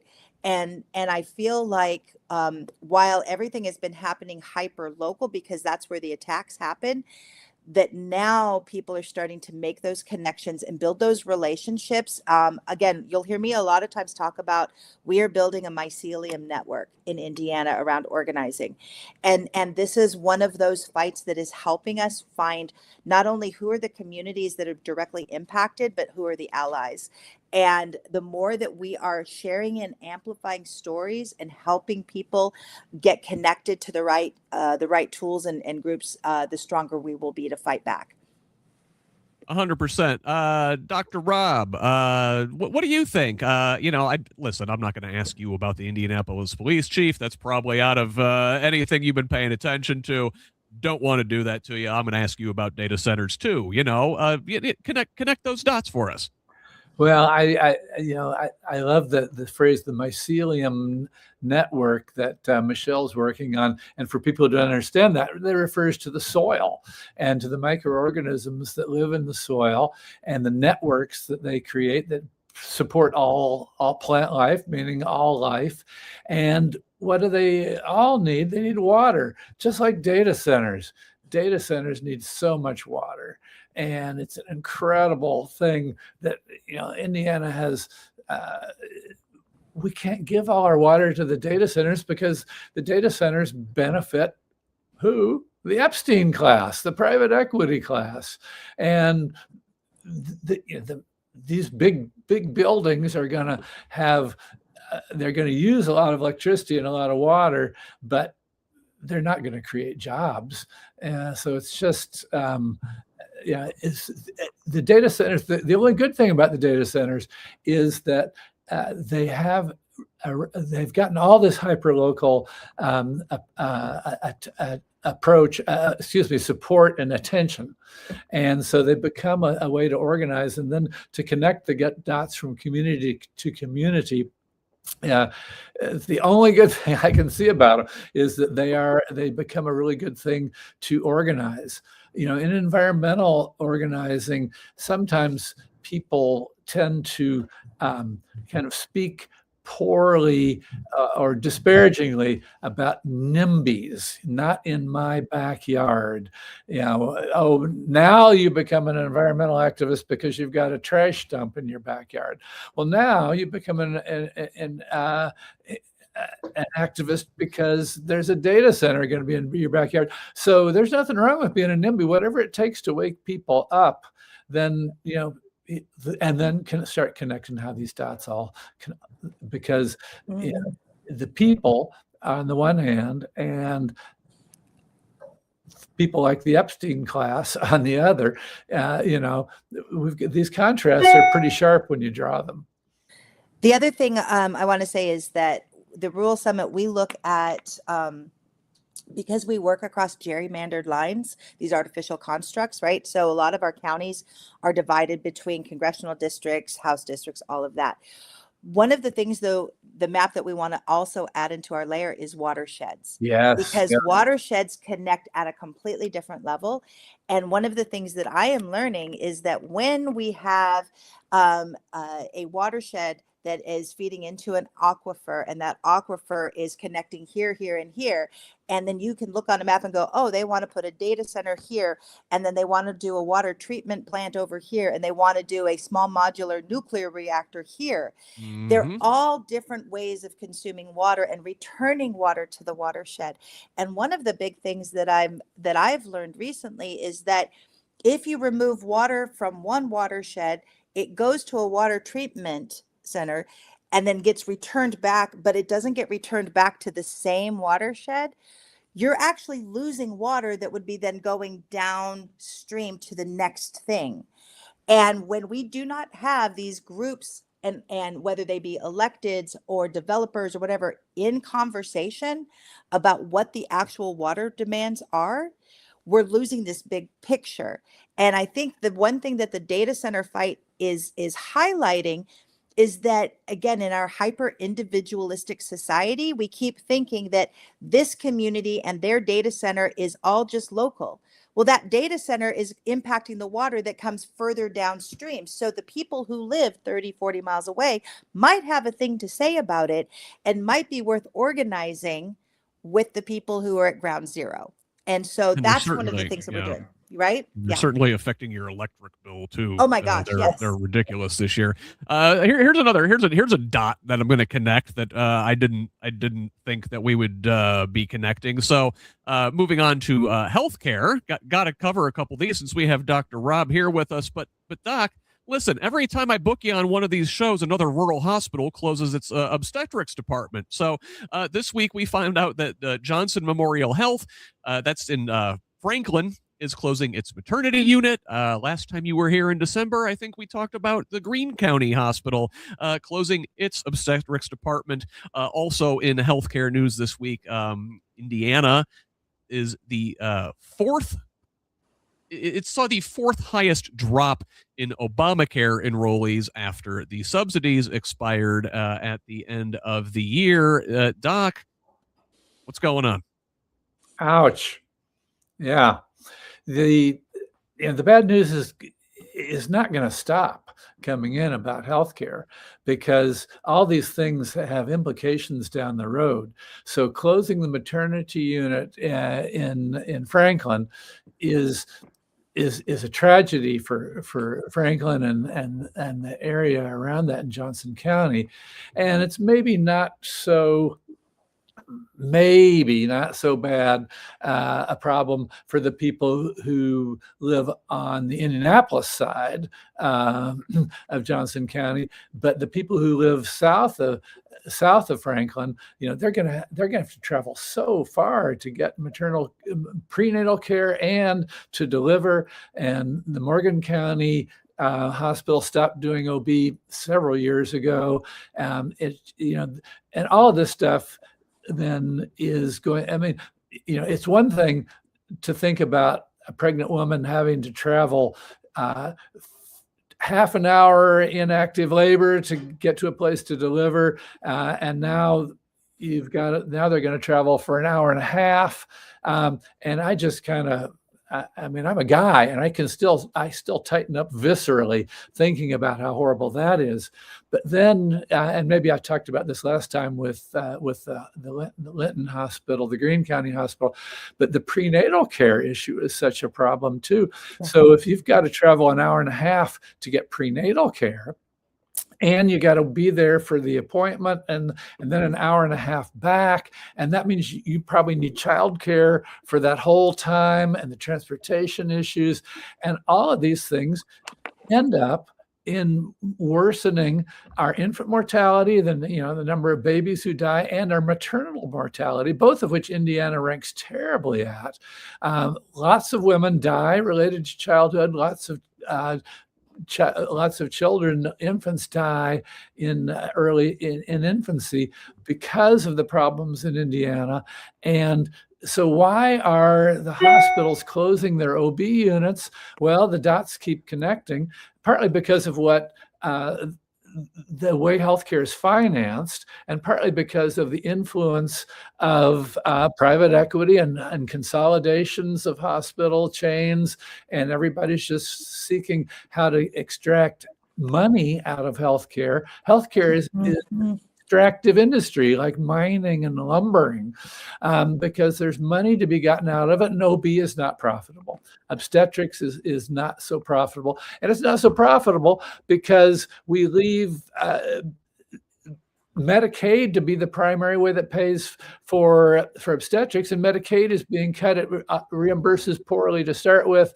I mean, all this stuff comes back to the overarching problems of private equity and the Epstein class extracting money wherever they can. And on the other hand, Hoosiers trying to have babies and keep our species going. It's really tragic. And then I'll just sidestep then to the Obamacare thing. So these are the Obamacare subsidies as part of the Affordable Care Act, the marketplace. And so we've seen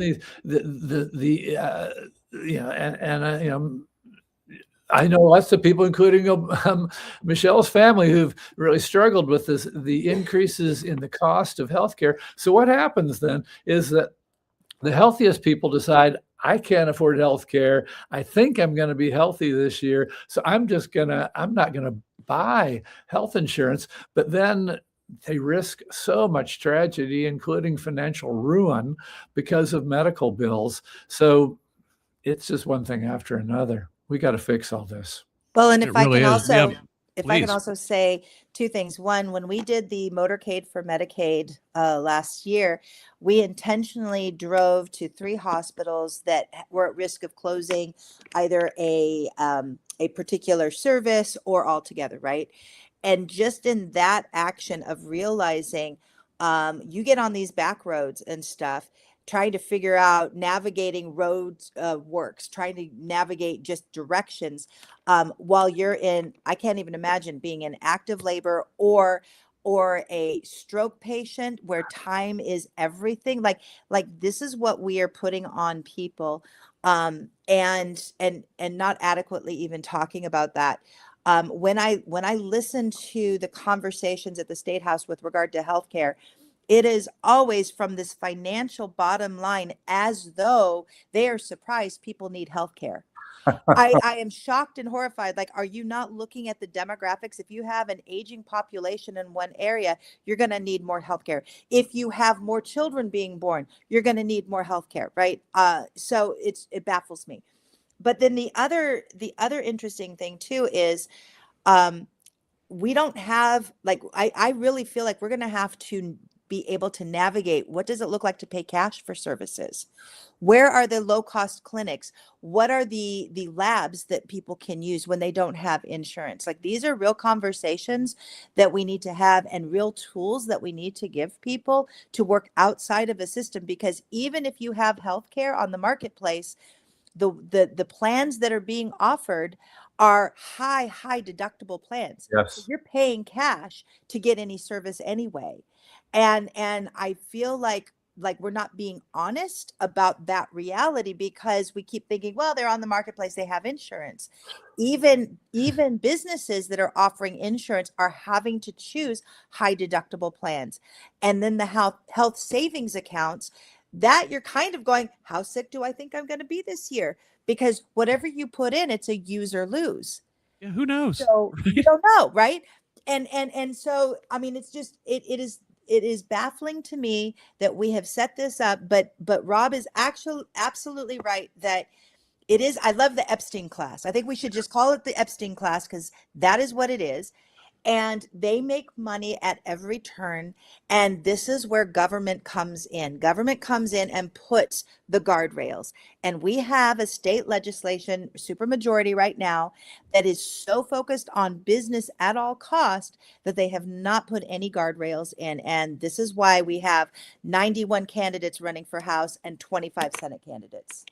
Yeah, I'm glad you went there, Michelle. It's like, with the Epstein class, everything is for sale with these people. They're, they can't conceive that there are just some things we don't put our hands on, that the private sector can do everything, that the government can't do anything. There was a generation of folks who actually invested in this country and built things and did big stuff for the people of this country.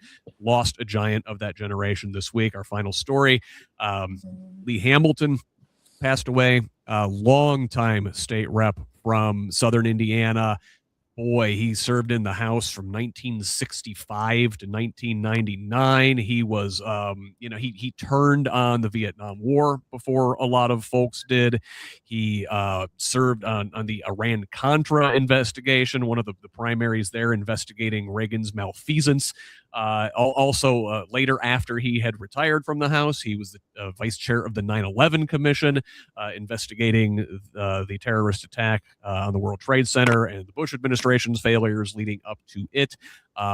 Retired, served in academia, noted for his bipartisan long-term friendships across the aisle with Republicans, including longtime Senator Richard Lugar. The public the School of Public Affairs here at IU is named after the two of them. Did either of you have an opportunity to get to know Representative Hamilton at all? Doc? I did.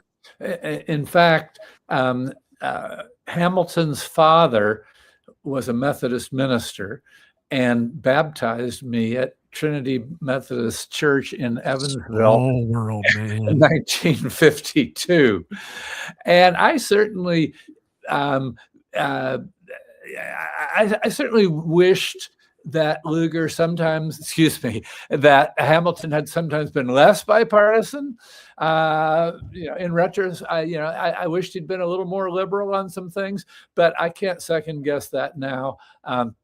We lost a giant, and I wish, I hope you want to say, oh, did they make him like that anymore?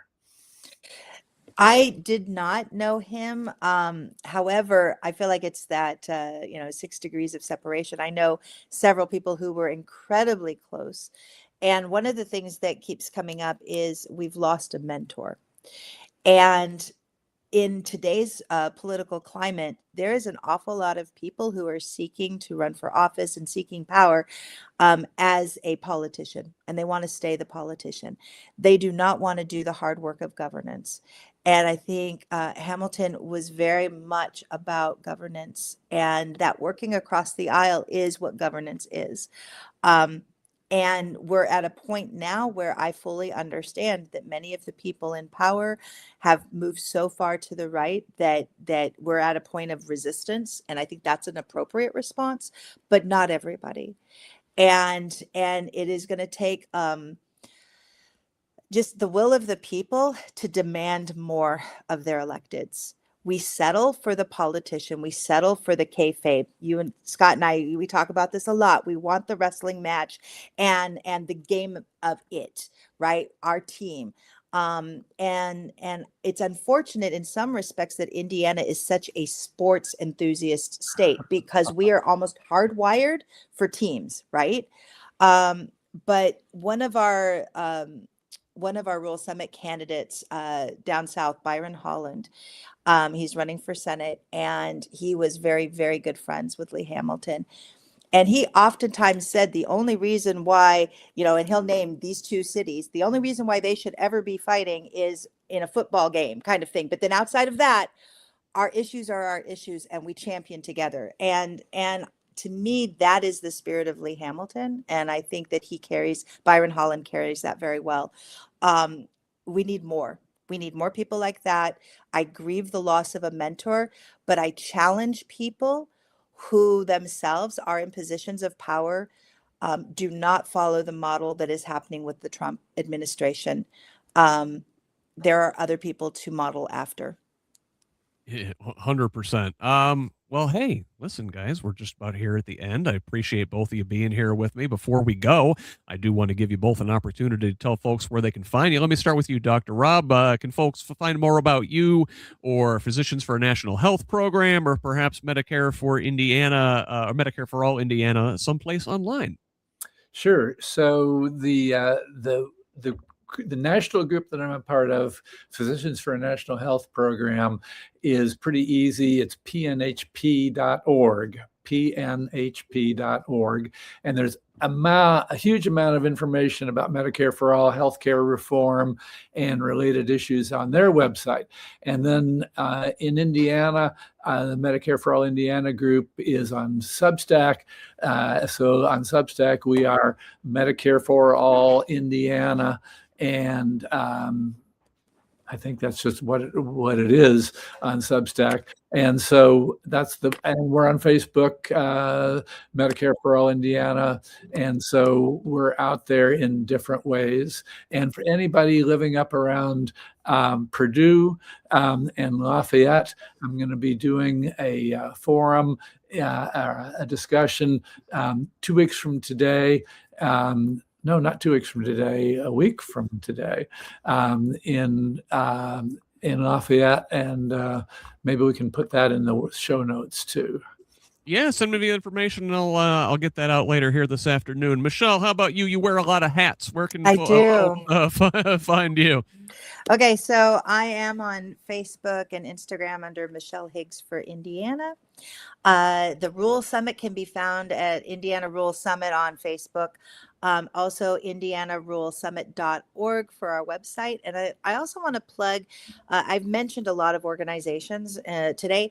You can find a list of all of them if you go to organizingindiana.org. There's also other resources and things. We also link to the Mad Voters Bill Tracker. It's trying to be that hub for the mycelium network is what we're trying to do there. But definitely you can find out more about the candidates and stuff in the next couple of weeks. We will be updating the Rural Summit website. And so, yes, go to indianaruralsummit.org. Fantastic. Appreciate it. You mentioned Mad Voters. Again, I'm going to be back at 2 p.m. today with the State House Week in Review with Katie Rector from Mad Voters. We're going to talk about that later on this week. I've got Who's Left live a couple times on Thursday at 8 p.m. with 4th Congressional District candidate Drew Cox, and then on Friday night with 81st District State House candidate Sharon White. I will have Dana Black next Tuesday. A lot going on here. Please subscribe at Progressive Indiana Network for more, and more than just me. There are lots of great creators under our banner who are doing great work. We could all use your support. Again, that's Progressive Indiana Network. Find us on social media there at that handle on most of them. It's at PIN Indiana on Blue Sky and TikTok. I am at whosleft.us on Blue Sky, Instagram, and Threads, and at Who's Left on all the rest. I think that covers it. It's been great. Michelle, Doc, thank you guys. Appreciate it. Can't wait to have you back again. Except Doc, hey, no more rural OB closures next time you come back, right? All right. All right. Thanks, everybody. Have a good afternoon. Love each other, Indiana. Okay.